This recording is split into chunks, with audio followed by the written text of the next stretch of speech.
الحمد لله حمدا كثيرا طيبا مباركا فيه. Toutes les louanges, les louanges, toutes les éloges, toutes les belles paroles reviennent de droit à Allah. Wassalatu wassalamu ala rasulillah. Éloge et salut au messager d'Allah. Amma ba'd. Marhaban bikum jami'an, bienvenue à tous.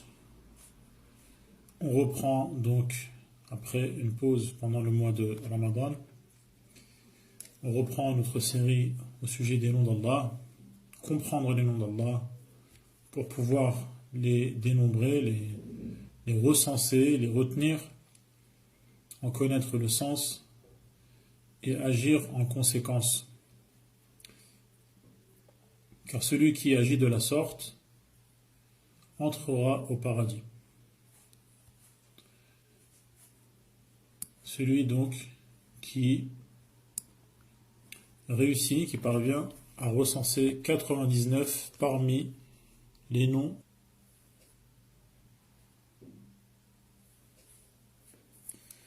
Donc celui qui parvient à recenser 99 parmi les noms d'Allah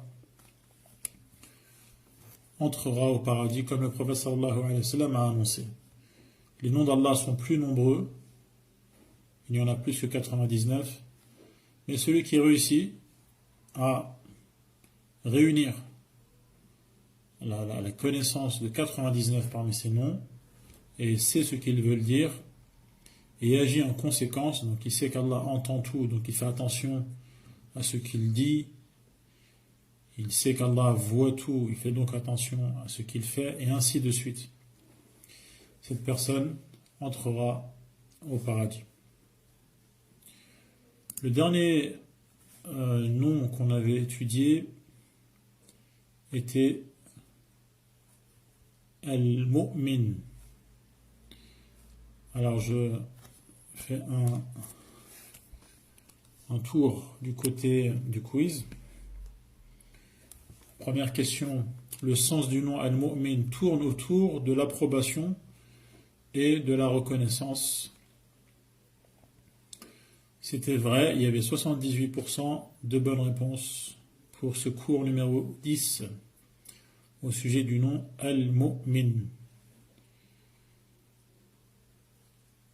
Et donc, comme le sens originel du nom Mu'min, le sens originel de la racine, c'est Al-Iman, la notion donc d'approbation et de reconnaissance. Al-Iman tourne autour de l'approbation et de la reconnaissance d'un point de vue linguistique de la langue arabe. La deuxième question, il n'y en avait que deux cette fois-ci. On retrouve le nom Al-Mu'min à la fin de Surat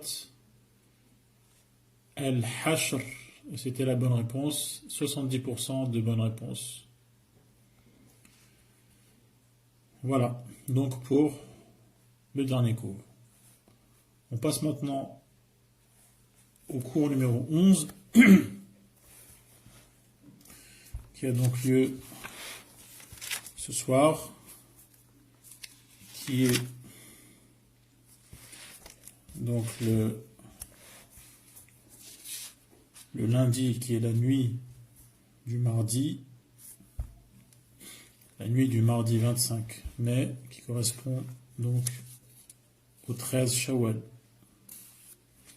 1442. Et on va voir ensemble trois noms parmi les noms d'Allah: Al-Shahid, Al-Muhaymin et Al-Muhita. Trois noms qui ont donc un lien et qui ont des notions en commun.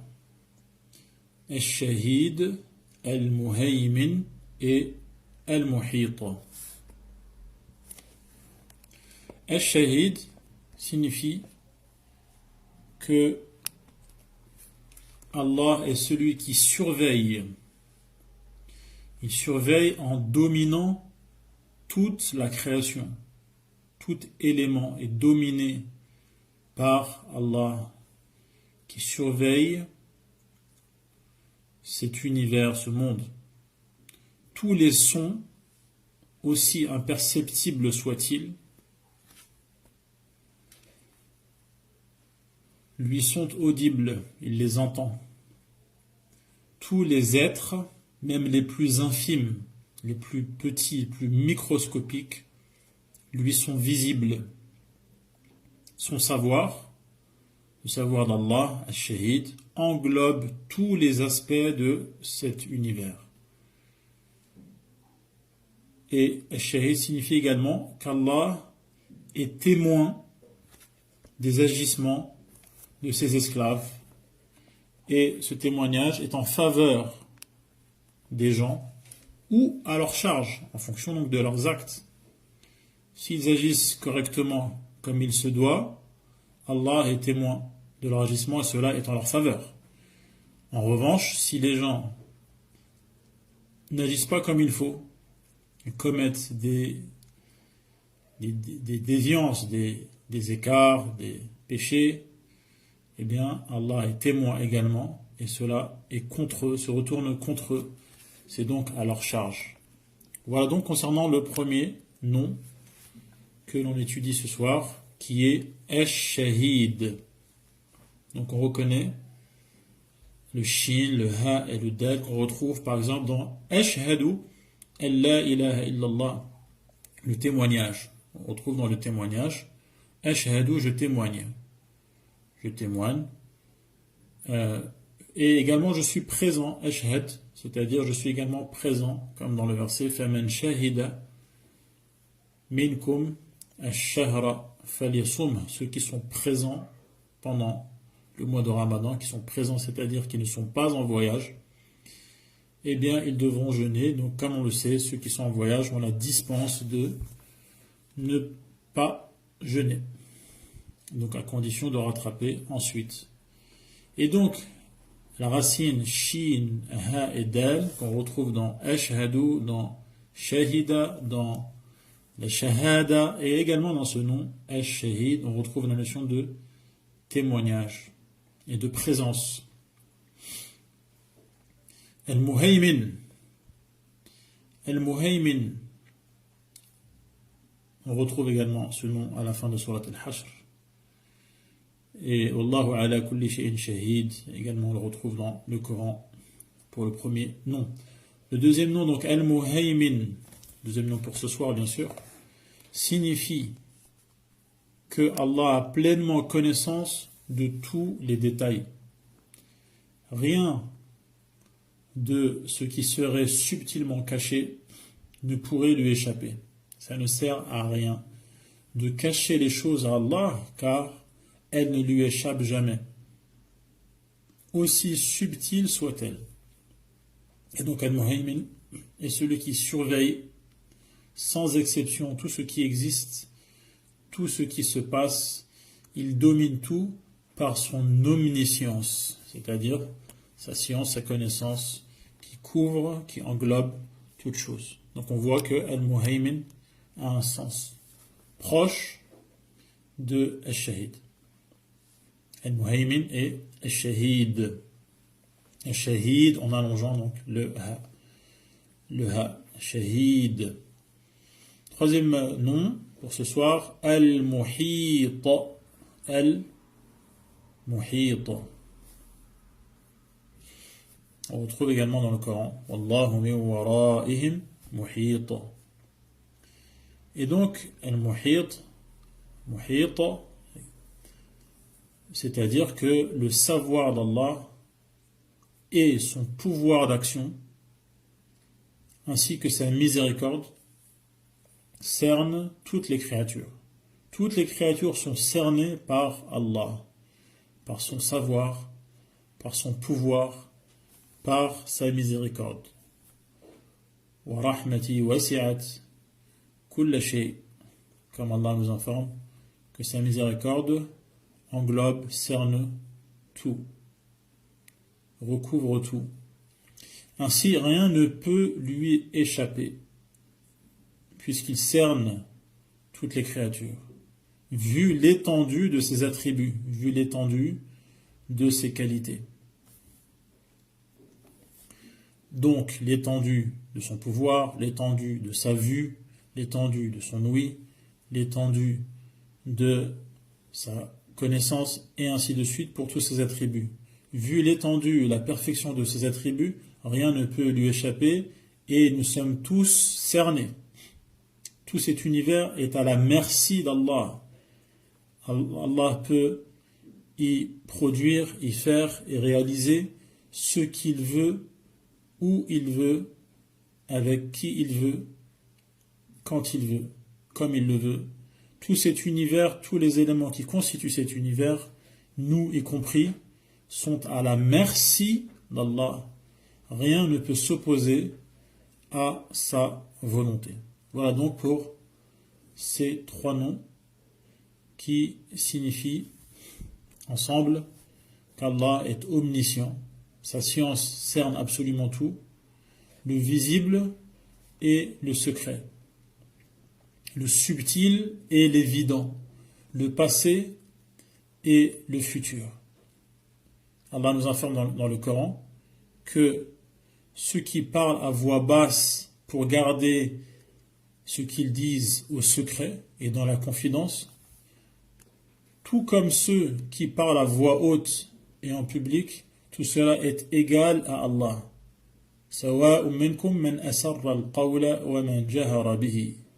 Également ceux qui se cachent dans le noir de la nuit, ou ceux qui circulent au grand jour, donc au vu et au su de tous, tout cela est égal à Allah. سواء منكم من أسر القول ومن جهر به ومن هو مستخف بالليل وسارب بالنهار. Le subtil et l'évident, le passé et le futur, vu que sa science cerne tout. Et donc ce qui est passé est connu d'Allah. Comme on le voit dans le Coran, Allah nous raconte de nombreux récits dans le détail en nous donnant des précisions que seul celui qui cerne tout de son savoir et de sa connaissance peut donner. C'est pour cela, par exemple, lorsqu'Allah raconte l'histoire de Moïse, il dit à son prophète, tu n'étais pas présent sur le mont du Tour. Tu n'étais pas présent lorsque Moïse dit ce qu'il dit et lorsqu'il fit ce qu'il avait fait, tu n'étais pas présent. Comment le prophète sallallahu alayhi wa sallam a pu avoir ces informations? Si ce n'est parce qu'Allah est muhit et shahid et également muhaymin. C'est parce qu'Allah cerne tout et surveille tout et domine tout depuis la nuit des temps, depuis toujours. Allah subhanahu wa ta'ala a toujours tout su. Et donc il a pu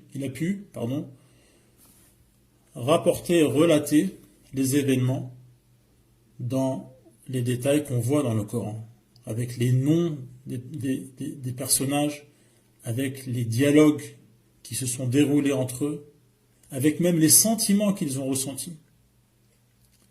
Comme par exemple, lorsque les anges qui s'étaient dirigés vers la ville de Sodome pour anéantir le peuple de Lot sont passés chez Ibrahim et qu'ils n'ont pas voulu toucher à la viande pourtant présentée à ses invités par Ibrahim, Allah nous dit فَأَوْجَسَ مِنْهُمْ خِيفَةً.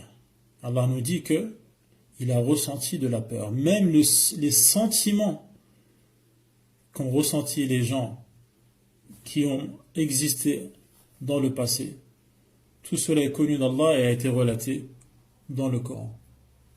Également, Allah connaît le futur. Allah nous raconte dans le Coran et nous cite en détail ce qui se passera dans le futur, à l'avenir. Des événements qui vont se dérouler à l'avenir, comme des événements historiques par exemple, comme lorsqu'il annonça que les Byzantins, après avoir été battus par les Perses, allaient prendre leur revanche. Alif Lam Mim, ghulibat ar-Rum fi adna al-ard wa hum min ba'di ghalabihim sayaghlibun.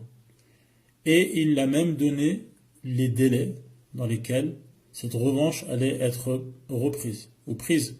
Fi bid'i sinin, entre 3 et 10 ans, dans un laps de temps, un délai qui a lieu entre 3 et 10 ans.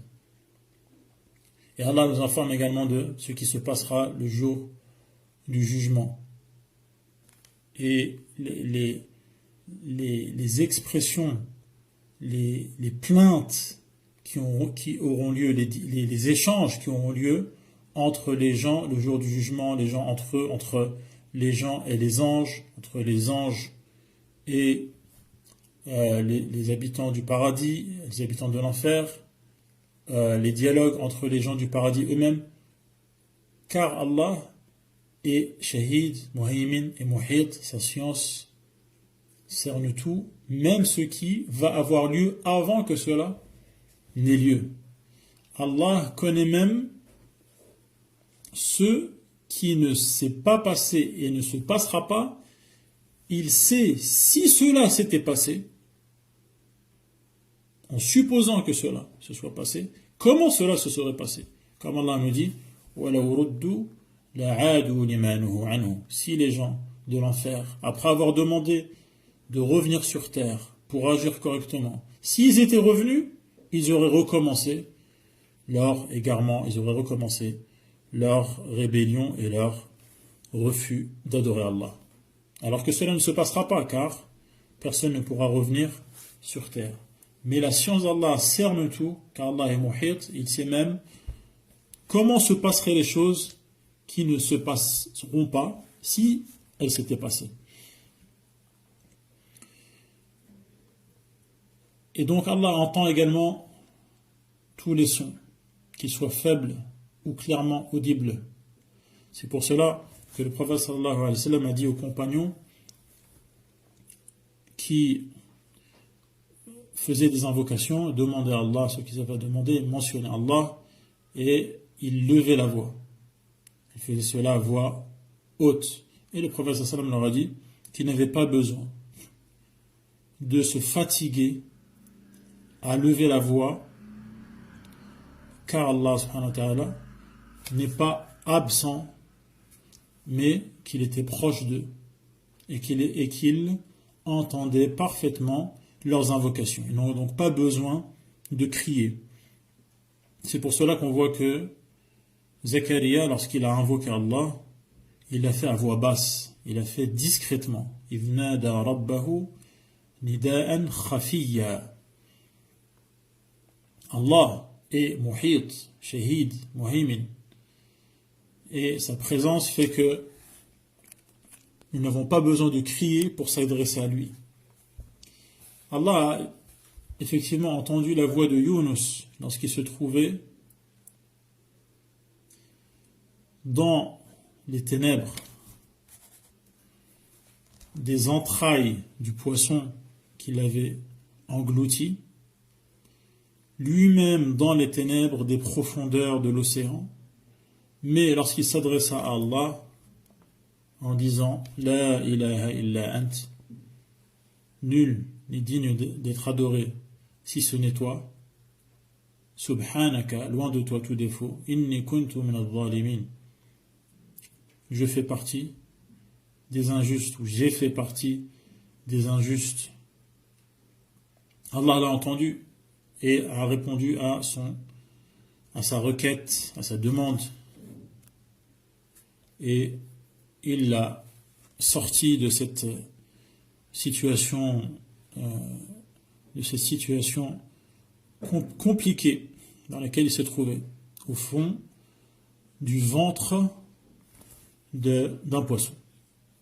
Allah a entendu sa voix, car Allah est Shahid, Al-Muhaymin et Al-Muhit. Allah a entendu la voix de cette femme qui est venue se plaindre au prophète sallallahu alayhi wa sallam de ce que son mari avait dit à son sujet en disant qu'elle était comparable à sa propre mère, à la mère du mari, qui était une formule que les Arabes utilisaient à l'époque. Et cette femme est venue se plaindre au prophète sallallahu alayhi wa sallam et parler donc en confidence avec le prophète sallallahu alayhi wa sallam, si bien que Aïcha, qui se trouvait dans la même pièce, n'entendait pas l'ensemble de la discussion. Et pourtant Allah a dit قَدْ سَمِعَ اللَّهُ قَوْلَ الَّتِي تُجَادِلُكَ فِي زَوْجِهَا. Allah a entendu ce qu'a dit cette femme qui est venue donc discuter au sujet de son mari.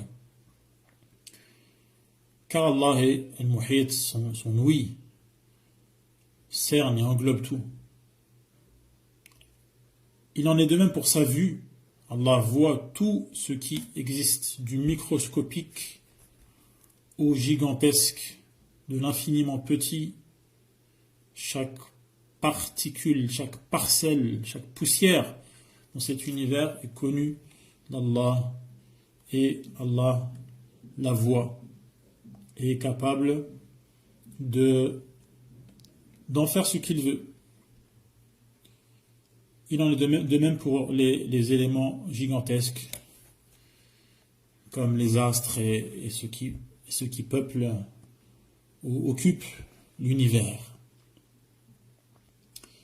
C'est pour cela qu'Allah subhanahu wa ta'ala est capable de redonner la vie aux morts dont les corps se sont complètement désintégrés, les corps se sont dilués, se sont pulvérisés, ont été pulvérisés, sont devenus de la poussière. Eh bien, ces particules, ces minuscules grains de poussière seront reconstitués par Allah, qui voit parfaitement ce que sont devenus ces atomes de ces corps qui ont été décomposés. Et il sera capable de reconstituer ces corps pour les juger, les punir ou les récompenser. Comme on le voit dans le hadith que le prophète sallallahu alayhi wa sallam nous a raconté au sujet de cet homme qui, à l'article de la mort, au moment de quitter ce monde, a réuni ses enfants et leur a dit « Quel genre de père j'ai été envers vous ?» Et ils ont dit « Le meilleur des pères ». Il a dit « Oui, mais entre moi et Allah, j'étais injuste. Et j'ai bien peur que si Allah est capable de me ressusciter, j'ai bien peur qu'il me châtie d'une manière terrible et effroyable. Et donc, lorsque je mourrai, brûlez mon corps et ensuite pilez mes os jusqu'à en faire de la poussière.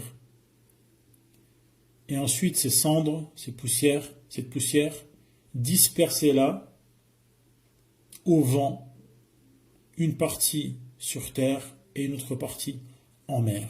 Pourquoi il a fait cela? Afin, pensait-il, d'échapper à la résurrection. Mais Allah subhanahu wa ta'ala, lorsqu'il a voulu ressusciter cet homme, il lui dit d'être, et la résurrection et le corps se reconstituent. Et Allah a demandé à cet homme, qu'est-ce qui t'a poussé à faire cela? Et il lui a dit, la crainte que j'ai eue de toi. J'ai eu peur que tu me juges et me châties. Et Allah lui a pardonné. Et donc, la science d'Allah, sa capacité, son pouvoir, tout cela cerne chaque particule de cet univers. Rien, absolument rien, ne peut lui échapper. Également, Allah cerne tout d'un point de vue du temps, vu qu'il est le premier et le dernier. Il est le premier, rien ne précède Allah, car Allah a toujours existé. Et il n'y a donc rien qui puisse précéder Allah. Allah est Al-Awwal. Il a toujours existé. tout ce qui existe après Allah. فهو الأول ليس قبله شيء. Il cerne donc de ce point de vue également, du point de vue du temps, parce qu'il est également aussi bien le premier que le dernier. Il est l'éternel. Et lorsque il donnera la mort et fera disparaître ces créatures, lui demeurera et ne connaîtra pas de fin. Allah n'a pas de fin. Tout ce qui existe est créé par Allah a une fin.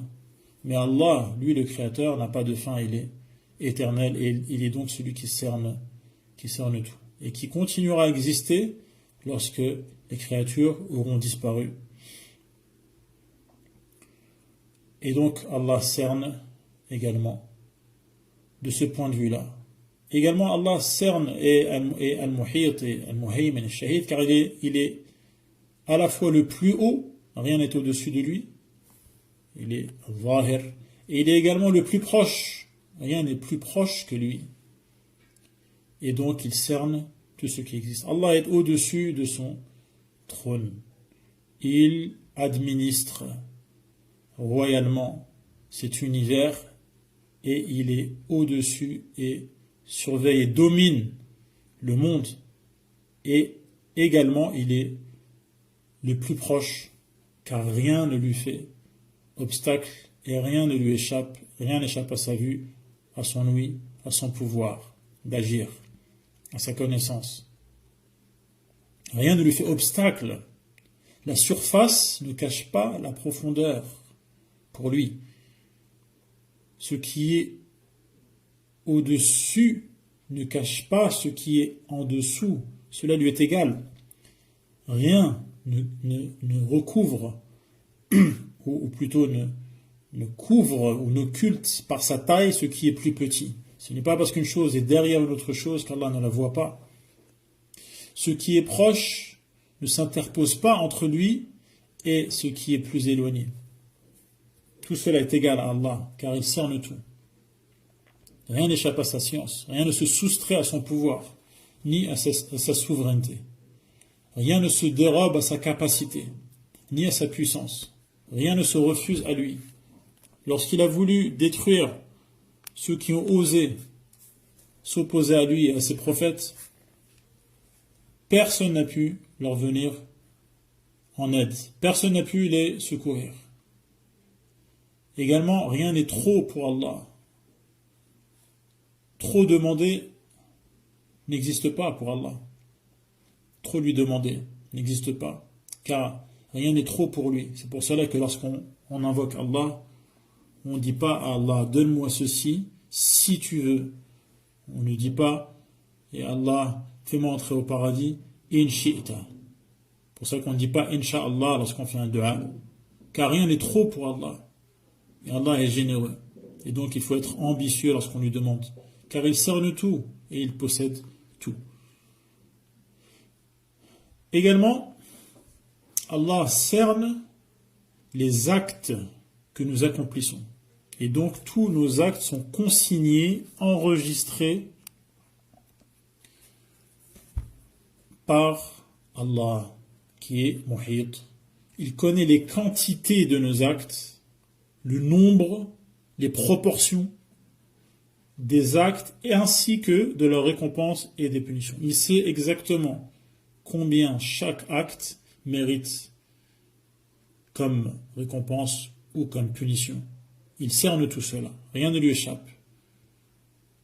Il ne se trompe pas dans les comptes. Il rétribuera ses esclaves, c'est-à-dire les récompensera ou les punira conformément à sa sagesse, à ses qualités louables, à sa justice et à sa miséricorde. Ainsi donc, quelle que soit l'autorité ou le pouvoir dont jouissent les rois et les puissants ici-bas, quelles que soient les proportions atteintes par les despotes ou les tyrans ou les injustes, Allah veille et surveille. Inna rabbaka labil mirsad. Le crime ne paye pas. Ceux qui osent s'en prendre injustement aux autres, n'échapperont pas à la justice d'Allah, car Allah cerne leurs faits, leurs méfaits, leurs gestes. Il observe cela et le consigne, mais Allah a fixé un jour et une date à laquelle les comptes seront rendus. Et s'il laisse faire ici-bas, ce n'est pas par négligence, mais c'est par sagesse, car chaque chose en son temps. Et il laisse l'injuste et le tyran et le despote, il le laisse s'enfoncer dans sa tyrannie et son injustice, afin que le jugement n'en soit que plus sévère et atroce, et la punition atroce. Tous sont à sa merci. Il n'échappe absolument pas à sa volonté ou à ses directives. Comme a dit Nufayl ibn Habib, lorsqu'il vit ce qu'Allah fit descendre par vengeance contre l'armée d'Abraha qui sont venus détruire la Kaaba avec le fameux éléphant, comme on le voit dans Surah,